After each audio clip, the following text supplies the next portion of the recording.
오늘 말씀의 제목을 한번 따라하시겠습니까? 성령 대망과 강림.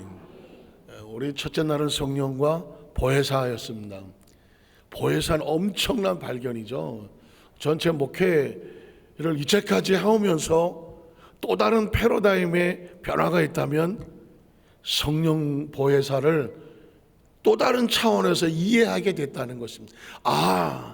성경은, 이 세상은 하나님의 보혜사로 충만하구나. 피덩어리로 태어난 생명이 살아남기 위해선 반드시 보혜사가 있어야 되는 거구나. 그 보혜사라는 것은 특별한 말이 아니라 생명을 존중하기 위한 세 가지 조건이에요. 보호돼야 되고, 돌보아져야 되고, 그리고 가르침을 받아야 되는구나. 이 세 가지가 조건이 돼야 생명이 자라서 성장하고 성숙해도 뭐 할 수 있느냐? 자기 역할을 감당할 수 있게 되는. 그래서 하나님 아버지가 보혜사한 거예요. 예수님도 이 땅에 그 성육신 하신 이유가 뭘까? 보혜사로 오신 거더라고. 그래서 자신이 보혜사니까 어떻게 합니까? 내가 가더라도 고아와 같이 홀로 두지 않을게. 고아라는 단어 잘 쓰고 싶지 않은 단어긴 하지만 고아는 보혜사가 없기 때문에 고아라고 하는 거거든요. 그러니까 너희를 보혜사 없는 상태로 놔두지 않겠다. 너에겐 반드시 세상 끝날까지 누가 함께 하신다? 보혜사가 함께 하신다는 거죠. 그래서 성령님이 오시는데 성령을 어떻게 하지? 성령은 형상도 없고 모양도 없고 영이신데 성령을 어떻게 이해하지? 성령은 우리와 함께 계시면서 보호하시고 은혜를 베푸시며 돌보시며 가르쳐 주시는 누구다? 보혜사다라는 것입니다. 예를 들어서 만삭교회 성도들의 머릿속에 이 보혜사라는 개념에 대한 정확한 인식을 가슴에 품으시고 매 순간 아침에 일어나시면 오늘도 보혜사 성령님과 함께 하루를 시작합니다. 순간순간 문자마다 어려운 일이 있거든 보혜사 성령님 나를 지키시고 보호하시고 그리고 옳은 길로 인도하시고 가르쳐 주시옵소서. 우린 결코 고아와 같이 혼자 버려진 존재가 아니라 보혜사 성령님이 항상 함께 하시는 존재. 그런데 그 보혜사 성령님, 그 성령을 대망하는 것은 우리가 그냥 어디 가서 찾아다니는 것이 아니라 하나님이 약속하신 거더라. 그리고 약속을 명령을 하시더라고. 너는 반드시 성령을 뭐 해라? 대망해라. 한번 따라 성령을 대망해라. 성령을 대망해야 돼요. 그러니까 우리의 존재 자체는 성령을 대망해야 사는 존재예요. 생명은, 영인 존재는 성령을 항상 대망하는. 참 제가 이 성령 대망회를 하고 나서 제 마음속에 그동안 잘 쓰지 않았던 용어들을 계속 제가 입에 올리고 있는 겁니다.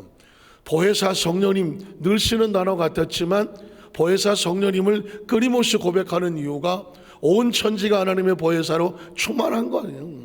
그러니까 보혜사를 인식하고 살아야 되고, 그리고 하나님께서는 보혜사 성령을 대망한다. 어디 기도원 갈 때 성령 대망해 그때 한번 쓰는 단어지 성령 대망이라는 단어를 이렇게 써본 적이 별로 없거든요. 기도원이나 가야 성령 대망에 가는 거야. 행사로 보이고 어떤 일정으로 보이고 했었던 거죠. 그런데 대망이라는 단어는 하나님께서 우리에게 주신 약속이고 명령이더라고. 너는 항상 성령을 기다리고 앙망해야 돼. 성령이 우리에게 비전을 주는데, 꿈을 주는데 그건 거대한 하나님의 꿈이야. 그리고 기대하고 앙망한다면 또 다른 대망이라는 뜻은 뭐냐면 기다려고 참고 인내할 줄 아는 거죠. 그 성령을 대망하는. 우리 에도스 만삭교회는 무슨 성도들? 성령을 대망하는 성도들. 명령과 약속이 있는 것이죠. 오늘 세 번째는 그러면 하나님은 명령하고 약속했다면 우린 뭐 해야 돼요? 명령을 했으면 순종을 하는 거죠. 성령을 대망한다는 건 순종하는 겁니다. 그 대망을 순종했더니 어떻게 하느냐? 약속대로 강림하는 사건이 벌어집니다. 강림하는 사건입니다. 오늘 성경 본문으로 들어가면 첫 번째로 성령을 대망하는 제자들의 모습을 보겠습니다. 제자들이 성령을 왜 대망하죠? 금방 얘기했는데 예수님이 성령을 대망하라고 약속해 주시고 뭐 하셨다? 명령하셨기 때문이죠. 그래서 제자들이 지금 성령을 대망하는 겁니다. 그리고 그 모습은 저와 여러분에도 너희도 제자들과 같이 성령을 뭐 해라? 대망하라고 하는 것입니다. 자, 사도행전 1장 12절로 14절을 보면 제자들이 감난원이라고 하는 산으로부터 감남산입니다. 자, 이 장면은 예수님께서 승천하시군요. 예수님이 승천하실 때 500여 제자들이 일시에 보았다라고 바울은 고백을 하는데, 자, 예수님이 감남산에서 승천을 하시고 그 승천한 모습을 보고 제자들이 다시 돌아오면서 어디로 돌아왔습니다. 왔습니까? 예루살렘으로 돌아옵니다. 왜 예루살렘으로 돌아올까요? 예루살렘을 떠나지 말라 그랬죠. 참 잘했어요. 예루살렘을 떠나지 말라고 예수님이 뭐 했으니까? 명령했으니까요. 성경은요, 원인과 결과가 있잖아요. 전 그런 걸 하고 싶어요. 이 사람들이 왜 이런 행동을 할까? 왜 이런 행동을 할까? 이유는 뭐예요? 예수님께서 승천하시면서 마지막 유언처럼 명령했거든요. 너희가 반드시 예루살렘을 떠나지 마. 예루살렘 왜 떠나지 말까요? 아버지께서 약속하신, 내게서 들은 바 아버지께서 약속하신 위로부터 뭐가 임하죠? 능력이 임하는 거죠. 위로부터 능력으로 옷 입혀질 때까지 어디를 떠나지 마라? 예루살렘을 떠나지 말고 아버지의 약속한 것을 기다려라고 명령하셨기 때문에 감난원에서 내려오자마자 어디 뭐 순댓국집이라든가 뼈다귀 해장국집으로 간 게 아니라 어디로 갔다고요? 예루살렘으로 돌아옵니다. 분명한 목적과 이유를 가지고 돌아왔습니다. 자, 그러면 그 다음 절에 보면 이 산은, 감남산은 예루살렘에서 가까워서 안식일에 적당한 그런 길 정도였었다, 이렇게 말하고 그 다음 절에 보면, 자, 들어가서 그들이 유하는 다락방으로 올라갔다. 자, 첫 번째는 예루살렘을 돌아와서 약속의 명령을 순종했는데 또 한 가지 일을 합니다. 또 한 가지 일을 하는데, 이건 제가 한번 읽어볼게요. 다락 올라가니 베드로, 요한, 야고보, 안드레와 빌립, 도마와 바돌로메, 마테오 및 알페오 아들 야고보, 셀로니 시몬, 야고보의 아들 유다가 다 거기 있어. 잘 무슨 말인지 들리십니까? 제가 그냥 쫙 한번 읽어보는 거예요. 여자들과 예수의 어머니 마리아와 예수의 아들과 더불어 말같이 오로지 기도 힘쓰니라. 알아듣나? 가끔은 읽다가 보면 제가 굉장히 말을 한번 빨리 한번 일부러 해보는 건데, 예수님의 12제자와 11제자죠. 11제자와 그리고 마리아와 그 모인 무리의 수가 몇 명이라고요? 120명이 되더라고요. 사실 여기 퀘스천이 있어요. 왜 퀘스천이 있냐면, 아까 제가 말씀하기를 감난산에서 예수님이 승천하실 때 몇 명이 봤다고요? 500명이 봤다고 500명이 봤다고 말했습니다. 그런데 지금 오순절날 이 마가 다락방에 기다리고 있었던 사람들은 몇 명이라고요? 약 120명 정도 됐다고 말합니다. 380명이 안 보여요. 어디 갔을까요? 저도 잘 모르겠어. 성경이 기록을 하질 않아. 그러나 안타까운 마음은 있어. 500명이 들었는데 380명이 안 보여. 그리고 120명만 등장을 합니다. 그때에 베드로가 그 형제들 가운데 일어서서 이르되, 자, 내용이 길기 때문에 그냥 한번 읽어볼게요. 설명하고 읽어볼게요.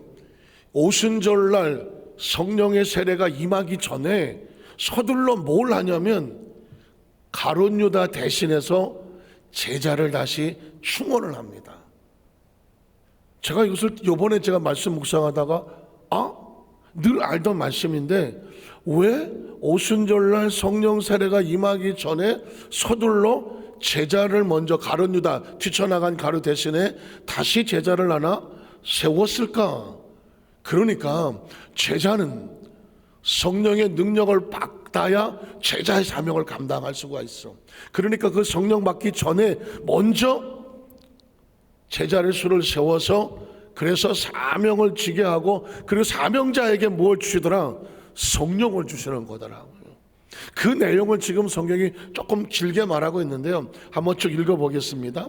자, 그때 베드로가 형제들 가운데 일어서서 이르되, 형제들아, 성령이 다윗의 입을 통하여 예수 잡는 자들의 길잡이가 된 가룟 유다를 가리켜서 예언하기를 미리 말씀하신 성경이 인하였으니 마땅하도다. 자, 이 사람은 본래 우리 수 가운데 참여하여 이 직무의 한 부분을 12제자 가운데 하나였던 사람이라. 그런데 이 사람이 불의의 삭스로 밭을 사고 후에 몸이 곤둑지왁질하여 배가 터져 창자가 다 흘러나와 비참한 죽음을 했고, 이 일이 예루살렘에 사는 모든 사람들이 다 알았고 그들의 말을 통해서 그 밭을 아겔라메라고 하니 이는 피밭이라는 뜻이다. 자, 그런데 시편에 또 기록되고 예언되기를 그의 거처를 황폐하게 하시며 거기 거하는 자가 없게 하소서 하였고, 또 일러스되 그의 직분을 타인이 취하게 하소서. 굉장히 중요한 겁니다. 성경에 가장 불쌍한 게 뭐냐면 선택받았다가 버려지는 존재입니다. 구약에 보면 사울 왕이 그랬습니다. 초대 왕으로 선택을 받았다가 그가 왕위에 올라서자마자 안타깝게도 스스로 교만하여 이 자리를 내가 지키고 싶다. 하나님과 관계 속에서 지키는 것이 아니라 백성들의 여론을 조성해 갖고 백성들이 나를 왕으로 섬기도록 여론 조작을 해서, 그래서 내가 이 자리를 놓치지 말아야지 하나님 말씀을 어기고 그렇게 했다가 어떻게 합니까? 여러분 잘 아시는 것처럼 왕이 하나님을 버림으로 하나님이 왕을 버렸다. 성경의 가장 끔찍하고 가슴 아픈 말입니다. 하나님을 버리면, 우리가 하나님을 버리면 안타깝지만 하나님도 우리를 놓아버릴 수 없다는 거죠. 그러니까 우리가 신앙생활하면서 어떤 상황 가운데라도 하나님을 선택한다는 것은 아주 중요한 겁니다. 아주 중요한 겁니다. 여러분, 오늘 이 성령대망에 나오신 여러분들은 우리 교회는 뭐 한 달에 한 번씩 이렇게 하는 거니까 행사로 나온 게 아닙니다. 여러분, 어쩌면 먼 훗날 아마 여러분의 생애 속에 뒤돌아보면 그때 우리를 살리는 것이 성령대망이었다. 우리를 살린 것이 성령대망이었어. 반드시 그렇게 할 날이 없을 겁니다. 분명히 전 여러분에게 이 세대가 얼마나 악합니까? 이 얼마 전에 보니까 아예 이제 AI가 설교를 만들어서 영국에서 한번 성도를 놓고 교회에서 AI를 틀어놓고 설교를 했다고 합니다. 흑인 AI가 만든 흑인 설교자를 놓고 그 흑인 설교자가 입을 이렇게 놀리고 그 내용이나 모르는 것들은 전부 다 AI가 막 설교를 하고 말을 하는 겁니다. 요즘 아시겠지만 비틀즈 노래가 새로 나오고 유명한 옛날 가수들의 노래가 새로 나옵니다. 그걸 AI가 음성을 다시 만들고 해서 하는 겁니다. 엄청난 시대. 이제는 하나님의 영역을 갖다가 로봇가 흉내를 내고 AI가 흉내를 냅니다. 그렇게 해서 예배를 드렸던 앉았던 성도들이요, 기가 막히더랍니다. 말은 청산유수 같이가 안 하는데 은혜도 없고 뭘 하는지도 모르겠고, 어떤 사람은 막 예배 드리다가 소리를 지르고 이게 예배냐 막. 그러니까 이게 지금 이 정도까지 하나님의 어떤 영역이 아주 처참하게 밀어나고 많은 사람들의 마음속에 겉모습은 있지만 하나님의 성령이 뜨거운 불길과 같은 은혜의 생명을 이뤄져가는 그런 시대 속에서 여러분, 우리가 성령을 대망한다고 시간을 내서 같이 모여서 기도하는 이 자리에 있다는 것, 여러분 지금은 우리 그때 행사지였지 모르지만 어느 날 돌아보십시오. 저와 여러분을 살리는 것이 바로 성령 대망회가 될 것입니다. 오늘 낮에도 안산 시흥 지방회에 원례가 있었습니다. 원례가 있었는데 시흥에 있었는데 시흥에 가서 제가 우리 교회에서는 똑같이 합니다. 예배 전에 설교 전에 찬양하고 그리고 통성기도 하고 그리고 말씀을 선포하고 또 찬양하고 그리고 통성기도를 시켜놓았습니다. 그리고 끝났어요. 목사님들이 와서 이렇게 말합니다. 목사님, 지방에 원래에 와서요 눈물 흘리며 기도한 건 처음입니다. 왜냐면 보통 원래라고 하면 아시겠지만 끝에가 회로 끝나잖아. 원래해. 원래라는 것은 뭐냐면 한 달에 한 번씩 정례적으로 드려지는 회의라는 겁니다. 그러니까 아예 지방의 원래 이름 자체가 예배라는 의미가 없어. 원래해야. 그래서 원래 회의를 많이 하면 회의 들잖아요. 잘 못 알아들으시면 회의를 많이 하면 회의가 드는데, 그런데 그러다가 보니까 그 원래를 앞두고 그냥 예배는 형식이 되기가 쉬운 거예요. 제가 가슴을 쳤던 이유가 뭐냐면, 제가 안산시흥 지방에 지방회장을 해야 되겠다고 마음을 먹고 그 지방회장을 하는 이유가 뭐냐면, 이 원래 회를 위한 예배가 아니라 예배가 우선이고 그리고 나서 원래는 부수적인 거다. 그게 제 지론이거든요. 그래서 그걸 제가 지방회장이 아니면 그걸 못하는 거예요. 왜? 지방회장의 권한이니까. 그래서 벌써 이제 제가 2번밖에 안 했어요. 그런데 기도가 안 끝나요. 통성기도. 목사 저 사모 몇십 명이 모여서 60, 70명이 모여서 통성기도 시켜놓으면 기도가 끝나겠습니까? 제가 그냥 억지로 기도를 끊느라고 제가 그랬지만 끝나고 나서 그런 얘기를 하는 거예요. 목사님, 지방에 원래 와서 눈물 흘리며 기도해 보기는 처음입니다. 그런 얘기를 하더라고요. 그러니까 이 얘기는 뭐냐면 성도가 됐던 목사가 됐던 어느 누가 됐든지 간에 하나님의 성령으로 두 마음속에 뜨겁게 움직이지 아니하면 죄송하지만 다 껍데기라니까. 다 껍데기예요. 겉모양이 뭐 화려하다고 해서 뭐 대단할 줄 압니까? 어린 반푼어치 없습니다. 하나님의 사람은 그 속에 성령의 불인 거야. 그 속에 하나님의 영이 살아 움직여야 되는 거고, 그 속에 성령과 교통이 있어야 되는 거고, 말씀에 대한 간절함이 있어야 되고, 하나님과 이 성령과 릴레이션십이 아주 정확하게 가까워야 되는 겁니다. 세상에 이것저것 다 바빠갖고 뭐 자기 일 다 해야 되고 다니면서 주일날 뭐 교회 와서 예배 드리는 거, 예배는 예배입니다. 그럼에도 불구하고 그 사람의 심령의 영적 상태를 가보자고요. 심령 영적 상태를 가보자고요. 영적인 상태는 누가 제일 잘 알아요? 자기가 제일 잘 압니다. 내가 지금 배터리가, 죄송합니다, 일본식 발음이잖아. 이거 제가 미국에서 가서 이제 영어 다시 새로 배우고 와서 한국에서 배터리 좀 달라고 그랬더니 배터리가 뭐냐고 그랬습니다. 배터리 달라고. 배터리 주도만. 어쩔 수 없이 배터리로 돌아왔어요. 배터리 하면 못 알아들어서 그냥 배터리로 돌아왔어요. 참 보십시오. 저와 여러분의 마음속 영적인 배터리가 얼마나 지금 있냐고. 얼마나. 이 핸드폰 배터리만 나가도 어디 충전할 데 없나고 다녀다니지 않아요. 영적인 상태를 보셔야 돼요. 지금은 어떻게든지 이 우리 영적인 상태를 다 소진을 시키고 절망하고 좌절하고 낙심하고 서운하고 섭섭하고 이리 삐지고 저리 삐지고 한 번 삐지면 절대 풀지도 아니하고, 그러면 영적인 것을 다 고갈시키는 이 시대에 살아가는데, 여의도 소망안산교회 우리 성도들은요 심령이 뜨거워서 견딜 수 없어야 되고, 하나님의 성령으로 충만하고 내가 영적으로 조금만 이 다운되려고 하고 뭔가 자꾸 이 부정적인 나한테 들어와서 나를 무너뜨리려고 하면 쫓아버리고 다시 배터리 꽂아갖고 성령이 충만하게 해서 이게 한 길로 왔다 7길을 통겨서 나갈 수 있는 방탄력을 가져야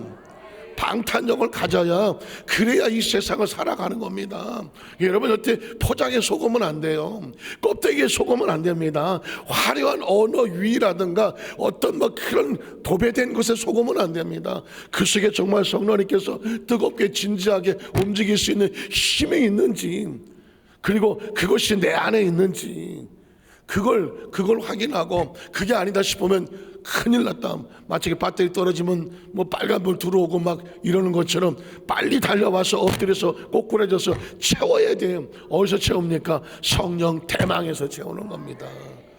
예수님께서 승천하시면서 왜 그 할 일 많은 얘기 중에서 제자들에게 예루살렘 떠나지 마라, 너 성령 충만 받기 전에는 어디 싸돌아다니지도 말아라, 다른 데 하면 안 돼. 왜? 성령 충만 받지 않고 나가 돌아다니면 상처투성이거든. 여러분 보십시오. 내가 성령으로 무장하지 않냐고 어디 다녀보십시오. 이렇게 말하는 것도 서운하고 저렇게 말하는 것도 서운하고 영적으로 이길 힘이 없어. 내가 단단하게 무장을 해야 그 어떤 것도 껄떡껄떡 어떻게 소화시킬 수가 있는 겁니다. 그 힘을 갖추자고 우리가 성령 대망에 하는 겁니다. 세상에 어디 가서 조금만 더 아이고 아프고 조금만 더 아이고 저기 이렇게 살지 말자는 겁니다. 우리가 신앙생활 얼마나 했는데 맨날 이것 때문에 아프고 저것 때문에 아프고 이러고 살아야 되겠느냐고. 이 사탄아 물러가라 이야고요. 영적으로 서리빨 같이 꼿꼿하게 서서 누가 뭐라고 하더라도 뭐 그냥 딱 위상 하나 도도하게 교만하다는 얘기가 아닙니다. 누가 어쩌고 저쩌고 부정되기를 하다가 되더라도 괜찮아. 큰일 났어요. 어쩌게 괜찮아. 왜 큰일 났어? 어떡하지? 우리가 그 정도로 밑바닥에 기초가 없냐고. 어떤 일이 태산이 무너져도 까딱하지 않는 이 영적인 자존감과 도도함은 충만함이 있어야 가능한 거예요. 내 안에 충만함이 있어야, 하나님과 깊은 교제와 교통이 있어야 딱 영적으로 분별이 되어져서 그건 이렇게 하면 되는 거고 이건 이렇게 하면 되는 거예요. 뭐 조금 누가 뭐라 해서 뭐 어떡하지 뭐 큰일 나 이따위 소리 할 필요가 없어. 왜 예수님께서 승천하시면서 제자들에게 다른 거 요구하지 아니하고 성령 대망을 요구하셨고 성령 충만을 요구하셨을까요? 앞으로 증인되기 위해서 복음 들고 나갈 세상에 험적한 것들이, 얼마나 많은 것들이 제자들의 앞길을 가로막겠느냐고.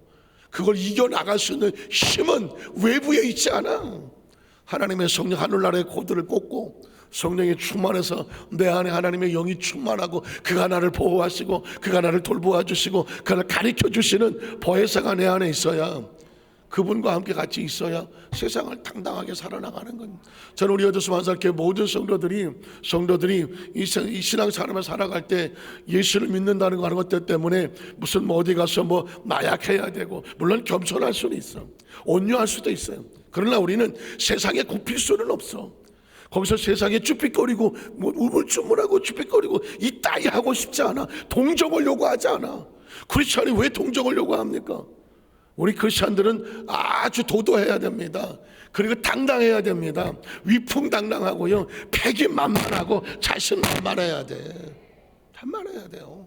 그게 누구를 대하는 거냐? 하나님 아버지에 대한 자존심을 대해주는 겁니다. 세상에 우리 자식들이 어디 가서 쭈삣거리고 앉아서 밥이나 한 그릇 사주세요, 아유 추워서 떨려 이러고 있어봐. 그 사람이 길거리 봤더니 이 새끼 내 새끼야.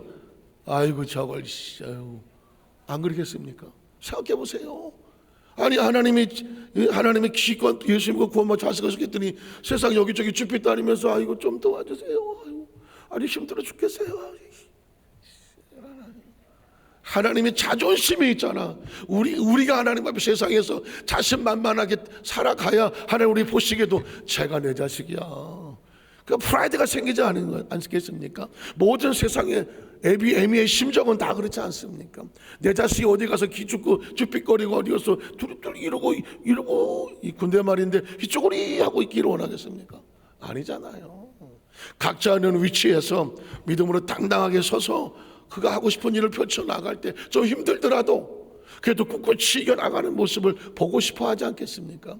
하나님께서, 예수님께서 우리에게 마지막 최후의 명령이, 지상 명령이 성령 충만이라는 것은 굉장한 의미가 있습니다. 자, 그래서 안타깝지만 가룟 유다는 그걸 못하니까 그 예수님의 제자의 직분을 다른 사람에게 덜러다 넘겨주자는, 나는 성경에 가장 불쌍한 사람이 가룟 유다입니다. 혹시 성경에 가장 부러운 사람이 누굴까? 뭐 아직껏 뭐 부러울 것도 없지만 예수님의 12제자 부럽지 않아요? 한번 해보고 싶지 않아요? 예수님 성육신하신 그 예수님과 3년 6개월 동안에 친히 같이 예수님을 실제로 같이 말씀을 육성으로 듣고 같이 동고동락하며 그의 기적의 현장에 동행을 하고 예수님의 그 음성을 들으면서 제자, 난 그게 가장 부러워. 시대가 좀 달리 태어나서 좀 아쉽긴 하지만, 그렇지만 가룟 유다를 보십시오. 그 멍청한 새끼라 그러면 안 되겠고 참 하여튼간에 그 엄청난 자리를 그걸 놓쳐버려. 다른 사람에게 덜러덩 주냐고요. 세상에 가장 가슴 아픈 건 하나님 내게 직분을 맡기고 사명을 맡기고 저와 여러분의 특별히 맡겨놓은 걸 그걸 놓쳐. 나의 실수로, 나의 어리석음으로, 나의 잘못된 판단으로, 나의 게으름으로 그 주신 축복을 놓치고 돌아설 때 얼마나 가슴치겠냐고요. 제가 이렇게 말씀드리는 건 우리 여도스 환자교회 모든 성도들은 하나님이 주신 축복이라면, 직분이라면, 하나님이 주신 어떤 것이라면 놓치지 마시라면, 놓치지 마시라면. 사울왕도 멍청하다 그러면 이스라엘 초대왕이라고 해서 엄청난 자리를 주었는데 그걸 놓쳐? 그걸 놓치냐고. 여러분, 그 놓치니까 안타깝게 베드로가 말합니다. 이 사람 다른 사람이 취하니까 어떻게 하자. 하나님께서 새로 세우신 사람을 채워서 세워놓자. 그래서 다 읽을 필요도 없어. 마띠아가 추천을 받아서 제자가 되어졌습니다. 자, 이제 제자가 선정됐어. 그럼 뭐만 남았어? 강림하셔야지. 강림. 자, 두 번째로 약속대로 강림하시는 성령의 모습. 이 사도행전 2장 1절로 4절의 말씀은 순복음의 출발입니다. 순복음의 순자가 무슨 순자일까요? 저는 맨날 그 순대국집 가면은 헷갈리는, 순대볶음이라고 딱 써 있는데 대자만 빼면 순볶음이야. 야, 이 저거 순볶음 헷갈리네 저. 순볶음 아니 누가 자꾸 장난을 해요. 예수 안 믿는 것들은 꼭 저게 순복음이냐? 예. 순복음의 순자가 무슨 뜻이에요? 아주 70년대 신학을 할 때는요, 변종호라고 하는 아주 연세가 많으신 아주 순복음 초창기에 원로였으면 전 천국 가셨는데 그 목사님이 강의를 하셨을 때 제가 이제 들었는데, 그때 이제 순복음의 순자, 지금은 거기까지는 안 가르쳐요 보니까. 그러니까 제가 70년대 신학을 하고 80년대 대학원을 다니고 그렇기 때문에 그러니까 70년대 신학에 대한 얘기를 제가 알고 있어요. 그때 책자들도 알고 있고 이제 알고 있는데, 그때는 순복음을 세 가지 순자를 가르쳤습니다. 하나는 순수한 복음, 순수하다는 뜻이어서 순자를 쓰게 되었습니다. 그리고 또 온전하다고 할 때 어떤 완벽한 어떤 의미의 순자를 쓰기도 했고, 또 하나가 뭐냐면 오순절 순자를 쓰는 겁니다. 오순절 순자는 뭐냐면 그 50 순이 10을 상징하는 거거든요. 50일째 된다고. 오순절날 성령 세례가 임했을 때 그때 오순절날의 순자를 갖다 쓰는 것이 바로 순복음입니다. 그러니까 지금 저와 여러분의 순복음 그러면 다른 말로 좀 쉽게 바꾸면 성령복음입니다. 성령복음. 그러면 성령이 언제 강림했습니까? 사도행전 2장 1절로 4절에 강림을 하신답니다. 그러니까 사도행전 2장 1절 4절 전에는 교회가 없습니다. 그전에는 뭐가 있었느냐? 공회가 있었습니다. 회당이 있었습니다. 회당. 유대인의 회당.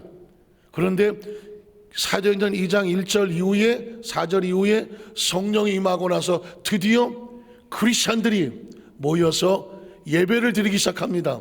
그게 교회가 되는 겁니다. 사도행전 2장 1절로 4절은 순복음의 원조가 되고 시조가 되고, 그래서 많은 장로교, 감리교, 구약에서부터 출발을 하지만 순복음은 어디서부터 출발하느냐? 사도행전 2장 1절로 4절에서 출발합니다. 그래서 우리는 성령운동을 하는 교단이다 그래서 순복음이라고 말하는 겁니다. 자, 한번 읽어보겠습니다. 오순절날은 예수님이 부활하시고 그리고 승천하시기까지 40일 계셨습니다. 40일. 그리고 승천하신 다음에 며칠 만에? 열흘 만에. 이거 그냥 알아두십시오. 열흘 만에 오순절 되는 겁니다. 아까 40에다가 열흘 더하면 50이 되죠. 오순절이라는 것은 50일째라는 것입니다. 자, 50일째에 이미 이름에 그들이 다 같이 한 곳에 모였습니다. 우리가 같이 모여서 성령을 대망하는 이유는 이 구절에 있습니다. 성령을 대망하느냐? 다 같이 한 곳에 모여서 기다려라. 그 다음 절을 보면, 그래서 호련히는 어느 때 임할지 모르는 하나님의 시간. 한번 따라 하시죠. 하나님의 시간. 언제 우리가 성령이 임할지는 모르지만 호련이라고 하는 건 하나님의 시간. 하늘로부터. 성령은 어디서부터 오느냐? 하나님으로부터. 장소적 개념이 있죠. 급하고 강한 바람 같은 소리, 이것은 성령이 우리 가운데 임하시는 현상을 말하는. 그리고 그들이 앉은 온 집에 가득하다, 이걸 뭐라고 말하느냐? 충만이라고 말하는 거예요. 충만, 가득하며, 그 다음 절에 보면 마치 불의 혀처럼 갈라지는 것들이, 성령의 역사가 임할 때 불로 임하시는 역사가 있습니다. 아마 우리 성도 가운데 성령 세례를 받았을 때 각자 개인의 체험을 얘기하라고 하면 어떤 분은 마치 오순절 같이 성령을 뜨겁게 불로 받아서 떼굴떼굴 굴러서 막 빵원하는 것보다 막 정신없이 굴렀던 그런 체험을 하신 분도 있을 겁니다. 혹시 나는 성령 받을 때 정말 성령 받고 막 떼굴떼굴 굴러서 몇 시간 동안 회개하고 막 그랬다. 없는 이유는 여러분은 성격이 좋아서 그래요. 보통 성격이 좀 강한 사람들 있잖아요. 과거에 좀 주먹도 좀 쓰시고 좀 노르셨다 이런 분들을 보면 대부분 성령 받을 때 하나님이 엄청 세게 성령을 주면 그 불 받고 그냥 대굴대굴 굴러서 막 성전에서 막 대굴대굴 굴러. 그래서 깨보면 다 가고 혼자 기도하고 있는 그런 현상이 있을 수 있습니다. 시간 관계상 다 말씀 없지만 저 같은 경우에는 기도원에서 성령 세례를 받는데, 기도원에서 성령을 받는데, 나도 성령 받기 전까지는 나는 어떻게 성령을 받을까 궁금할 수밖에 없잖아요. 뭐 이렇게 받는 사람 저렇게 받는 사람 다 있는데, 그래서 기도하는 가운데 제가 받은 성령은 어떤 성령을 체험했냐면 그 한겨울이었어요. 한겨울이야. 1월 달이니까. 그래서 막 추운 가운데 기도원에 들어가서 갑자기 대성전 바닥에 기도하다가 갑자기 마음에 기도 올라가서 기도하자. 금식하고 할 때니까 기도원에 들어가서 기도하면서 막 기도하는데 갑자기 주위가 환하게 밝아지더라고. 환하게 밝아져서 야, 이게 또 이 불덩어리가 와서 나를 막 뒤집어 놓나? 그런데 환하게 밝아지고 제가 받은 성령의 체험은 따뜻한 모닥불과 같아서 이 기도굴 안에가 온기가 따뜻하게 임하더라고. 그러니까 막 이런 불이 아니라 따뜻하게 임하는 불. 그런데 그 불이 나로 하여금 온 막 심령을 뒤집고 막 통곡하게 하며 회개하게 하며 그 마음속에 위로와 소망과 은혜를 누리며 마음을 편하고 기쁘게 만들더라고. 거기서 방언이 터지고 하나님 앞에 얼마나 기도했는지 모르겠네. 그리고 이 기도굴을 나오니까 진짜 세상이 달라 보이더만. 전혀 다른 세상. 이번 제가 오순절날 마가다락방에 들어갈 때와 나갈 때가 전혀 다르다고 말했던 것처럼 그 안에 들어있을 때 기도할 때와 성령 받고 나올 때는 전혀 다른 존재라고 말하는 것처럼 성령을 대망하면 어떤 일이 일어나냐면 성령 세례 충만을 받고 나면요 전혀 다른 세계가 여러분 다 경험하셨겠지만 다른 세계가 옵니다. 세상이 진짜 달라지고 그리고 마음속에 말할 수 없는 평안이 임하고 그 하나님께서 모든 것을 주관하고 계십니다. 저는 우리 여도소 한자교회 성도님들에게 성령 세례 이미 체험한 사람에게는 재충만이 필요하고 성령 충만 난 처음 듣는다. 손 들라고는 안 할게요. 난 처음 듣는다. 괜찮아요. 처음 들으셔도 괜찮아. 처음 듣는다고 하지만 어느 시간 들은 이상 하나님이 성령 대망을 통하여서 저에게 성령의 세례를 부어주시옵소서.